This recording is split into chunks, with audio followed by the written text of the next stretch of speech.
મારું નામ નિલેશ દેવાણી, હાલ અત્યારે 11 નંબરમાં ઉભેલો છું, દુર્ગેશનગર વિસ્તાર છે.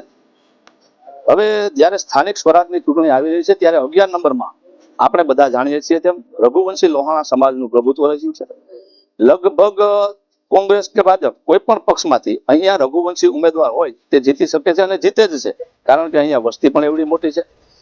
હવે જ્યારે આજે અહીંયા વાત કરું તો સમાજે સમજવાની જરૂર છે. રઘુવંશી લોહાણા સમાજે સમજવા જેવા કારણોમાં નું સૌથી પ્રથમ જલારામ સર્કલ જે સંપૂર્ણપણે મંજૂરીથી બનાવેલું હતું, કોર્પોરેશનની મંજૂરીથી, અને લગભગ દર મહિને 8 દિવસ એટલે કે દર ગુરુવાર અને રવિવારે ઓછામાં ઓછા 500 થી 1000 લોકો ત્યાં ભોજન પ્રસાદ ગ્રહણ કરતા હતા. તેમાં જરૂરિયાતમંદ પણ હોઈ શકે અને ખાસ કરીને ત્યાં આપણા વિસ્તારમાં રહેતા મોટી ઉંમરના દીકરા દીકરીઓ રમતા પણ હતા અને દાદા દાદીઓને બેસવા માટેની ખૂબ સરસ જગ્યા બની હતી. અને આ સિવાય પાણીનો બોર અને પાણી માટેનું કુલર તો ખરું જ.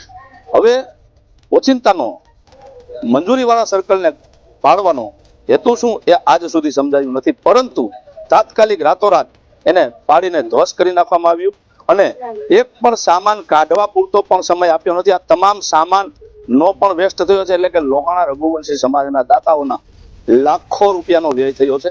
અને ખાસ કરીને જે ભૂખ્યા લોકોની આંતરડી જે ત્યાં ઠરતી હતી દર ગુરુવારે અને રવિવારે, તેની આંતરડી પણ અત્યારે કકડતી હશે. આવું શા માટે થયું, કઈ રીતે થયું, સરકાર ત્યારે કોની હતી અને શું કરવા માંગતી હતી, આ બધું પણ રઘુવંશી લોહાણા સમાજે સમજવું પડશે. અને એ સમયની જો વાત કરું તો ત્યારે બીજો એક બનાવ કે જ્યારે અહીંયા પાણીના પૂર આવ્યા, આપણી જ વસ્તીમાં આપણા જ ભાઈઓની વચ્ચે જ્યારે પાણીના પૂર આવ્યા, લગભગ એક માળ સુધી પાણી ડૂબેલું હતું. ત્યારે આપણા જ સમાજના વ્યક્તિ જે ખરેખર રહે છે તો રઘુવંશી સમાજના વ્યક્તિ રસિકભાઈ પોપટ જે ખરેખર રહે છે તો તળાવ દરવાજાની ફાટકની આગળની ગલીમાં, અહીંયા તો રહેતા પણ નથી, પાણી એમને તો આવ્યું પણ નથી. ત્યારે એ વ્યક્તિએ એ પૂર હોનારતના સમયે અહીંયા ઘરે ઘરે જઈ અને ટિફિન પહોંચાડેલા છે. એમની સાથે 2-4 વાર અમે પણ આવેલા છીએ. જે કલ્પના કરો તમે કે ક્યારે પૈસા છે આપણી પાસે, મકાન છે, દુકાન છે, ધંધો છે, પરંતુ બધું પલળી ગયું, ઘરમાં અનાજ નથી. આવા સમયે આવા સેવાકીય માણસને જ્યારે કોંગ્રેસ પક્ષે તક આપી છે, ત્યારે રઘુવંશી સમાજને ખરેખર એક ખાસ વિનંતી કરું છું, પક્ષ નહીં પણ વ્યક્તિ જોઈ અને મતદાન કરજો.